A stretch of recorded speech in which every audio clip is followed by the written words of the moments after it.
Muitas vezes Deus envia para nós aquilo que precisamos numa embalagem que nós não queremos. Paulo escreveu em Romanos capítulo 13, versículo 7. Deem a cada um o que lhe é devido, se imposto, imposto, se tributo, tributo, se temor, temor e se honra, honra. Nós vemos aqui que uma das principais ações pelas quais Deus nos instrui para darmos honra às autoridades sobre nós é por nossa causa e não por causa deles. É interessante notarmos que a obediência a esse comando da palavra de Deus traz uma bênção, leva-nos ao fluir da honra. E vemos isso em tantos textos da Bíblia, como também em 1 Samuel capítulo 1. Um insulto transformado em bênção. A Bíblia diz que nos tempos em que os juízes governavam Israel, havia uma mulher estéril por nome Ana. Ela era esposa de Eucana, que havia tomado uma segunda esposa chamada Penina. Ana chorava de infelicidade porque a sua rival constantemente escarnecia dela, irritava devido à sua esterilidade. Provavelmente Eucana possa ter tomado Penina, sua segunda esposa, porque Ana era estéril. Ana era amada e ela preenchia o coração do marido, mas Penina preenchia sua casa. Anualmente a família viajava para sacrificar e adorar a Deus em Siló, especialmente nesse lugar. Penina provocava Ana até que Ana chorasse e não comesse. Ana não podia ser confortada, nem mesmo pelo amor do seu marido. Numa dessas visitas a Siló, ela estava tão inconsolável na sua profunda angústia. Ana chorou diante do Senhor e ali ela fez um voto. Se tu me deres um filho, eu vou dedicar ele todos os dias da sua vida. Enquanto ela orou, Eli, o que era sacerdote e juiz sobre todo Israel, observava, e ele notou que seus lábios se mexiam, porém não saía som algum da sua boca, porque Ana estava orando em silêncio. Mas ele logo pensou que ela estava bêbada, e então se aproximando disse: mulher, até quando ficará embriagada? Veja se para de beber. 1 Samuel capítulo 1, versículos 13 a 14. Que insulto, gente! Ele não foi somente insensível à sua dor, mas ele também estava tão espiritualmente anestesiado que pensou que a sua oração fosse uma manifestação da sua embriaguez. Ana havia deixado a presença da sua adversária, que constantemente a irritava, para procurar consolo na presença do Senhor. E acabou sendo acusada de bêbada pela maior autoridade espiritual do país. Todo ano, Ana vinha até Siló de mãos vazias, sem o filho para consagrar ao Senhor. Imaginem só, todo ano Ana se deparava com os olhares, os comentários e as risadas daqueles que estavam ao seu redor. Como você teria respondido se fosse com você?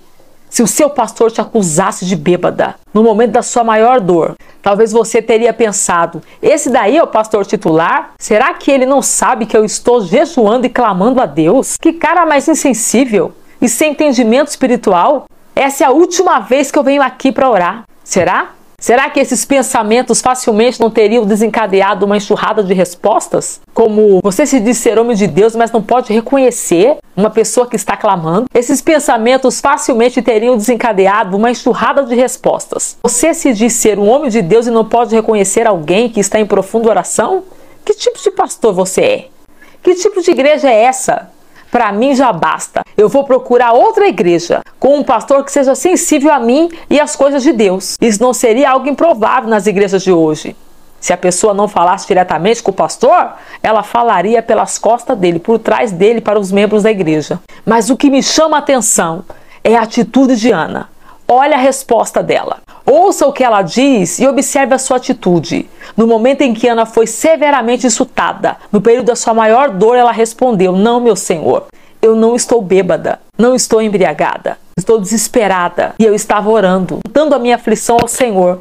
Não pense que eu sou uma mulher imoral. Eu estava orando daquele jeito porque eu estou amargurada de espírito. 1 Samuel capítulo 1, versículos 15 e 16. Ana respondeu com respeito e com honra, embora as ações e avaliações dele estivessem longe de ser dignas disso. Ela honrou a posição de autoridade na vida dele. Ela fez questão de lhe garantir que não estava bêbada e não era uma mulher imoral.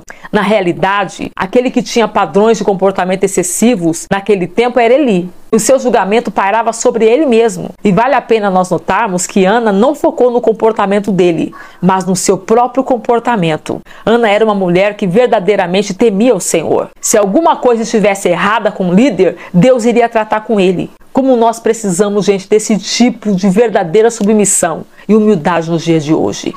A resposta dele para com ela então mudou rapidamente. Então Eli lhe disse: vá em paz, e o Deus de Israel lhe conceda a sua petição.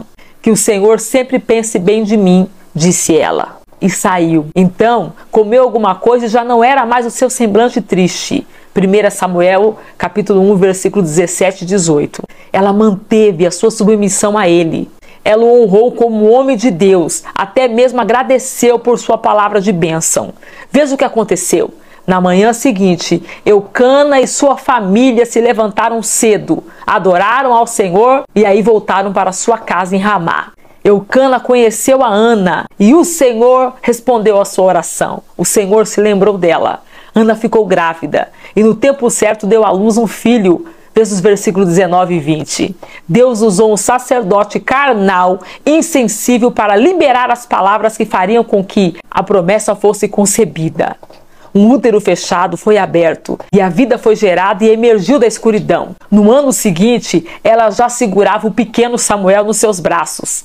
O jovem consagrado, antes do seu nascimento, iria trazer reavivamento em Israel. Existe um princípio muito interessante dentro disso. Quando Deus coloca autoridade sobre uma pessoa, escute isso, não importa seu comportamento pessoal. Nós ainda podemos receber, se olharmos além disso e honrarmos como uma pessoa enviada por Deus. Jesus deixou claro que muitos receberão de ministros corruptos. Assim como aconteceu com Ana, Jesus disse: muitos me dirão naquele dia: Senhor, Senhor, nós profetizamos em teu nome não expulsamos demônio, não realizamos milagres, em teu nome não fizemos maravilha? Então Jesus dirá: nunca vos conheci.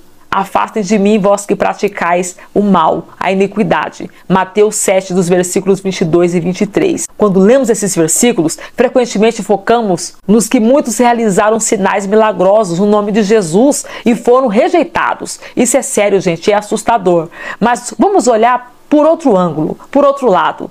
Existem aqueles que receberam a verdadeira ministração desses ministros, que andaram em iniquidade. Eles receberam porque tiveram acesso a Deus através deles, assim como Ana teve. Aqueles de quem Jesus falou era como Eli, cuja casa Deus julgou para sempre. A Bíblia não deixa dúvida. Existem autoridades corruptas e autoridades santas. Gente, se aqueles que estão sob autoridade tomam o fardo de julgamento sobre si mesmos, eles não estão mais submetidos à autoridade estabelecida, mas se elevaram à posição de juízes sobre os seus líderes. Os seus corações se elevaram em orgulho acima daqueles que Deus colocou sobre eles. Eles se exaltaram acima da ordenança e do conselho de Deus. Em essência, eles inconscientemente dizem a Deus: já que o Senhor não está exercendo o seu papel como juiz, eu farei.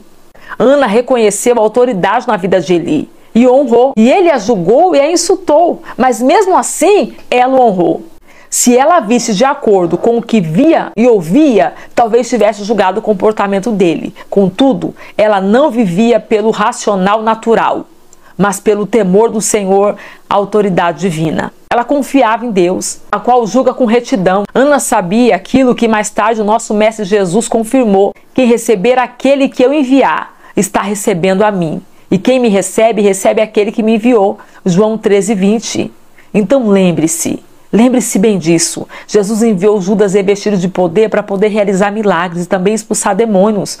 Mas Jesus sabia que Judas seria revelado como iníquo. Não fui eu que os escolhi, os 12? Todavia, um de vocês é um diabo. João capítulo 6, versículo 70. Gente, Jesus o conhecia através do discernimento encontrado no temor do Senhor, mesmo antes do seu pecado ser evidente. Judas realizou atos milagrosos e voltou regozijando com os outros, porque os demônios se submetiam a ele no nome do Senhor Jesus. É só você ver Marcos capítulo 6, versículo 7 a 13, Lucas capítulo 10, versículo 17. As pessoas receberam ministrações das mãos de Judas, as mesmas mãos que roubaram da tesouraria do ministério. Judas, aquele que vendeu a Jesus. Não permita deixar algo muito claro aqui.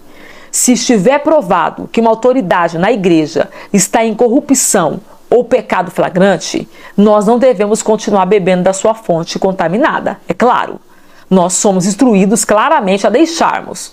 Se o líder estiver envolvido em adultério, homossexualidade, extorsão, roubo, heresia ou algum outro pecado que você saiba ou que já tenha sido exposto publicamente, e permanecer no erro e não se arrepender, saia logo debaixo do seu ministério. A Bíblia é clara em relação a isso. Nós não devemos sequer comer com essas pessoas. É só você ver 1 Coríntios capítulo 5, os versículos 9 a 11. Agora, no caso de Eli, não está claro que Ana sabia o seu comportamento corrupto dele e dos seus filhos. As pessoas que receberam de Judas estavam provavelmente inconscientes que ele era um ladrão e um traidor em potencial. Então, ao se referir à liderança da igreja, Paulo disse: os pecados de alguns são evidentes, mesmo antes de serem submetidos a julgamento, ao passo em que os pecados de outros se manifestam posteriormente. 1 Timóteo capítulo 5, versículo 24. Então, gente, o ponto principal, se a vida de um líder é corrupta e o julgamento de Deus ainda não é evidente, certamente virá, seja nessa vida ou na eternidade. Você não tem que julgar ou expor algo que você não tem certeza. Muitas pessoas agem baseadas em suspeitas e frequentemente não estão certas e acabam trazendo dano sobre si e sobre os seus irmãos. Então a palavra de reflexão para nós nesse dia é: honre a Deus, honre a sua palavra, se submeta ao que a Bíblia diz, ainda que nós não entendamos, ainda que nós não compreendamos. O fator preponderante é estarmos em harmonia com a vontade de Deus, é estarmos em harmonia com a palavra do Senhor. Como eu disse, muitas vezes Deus envia a nós aquilo que precisamos numa embalagem que nós não queremos.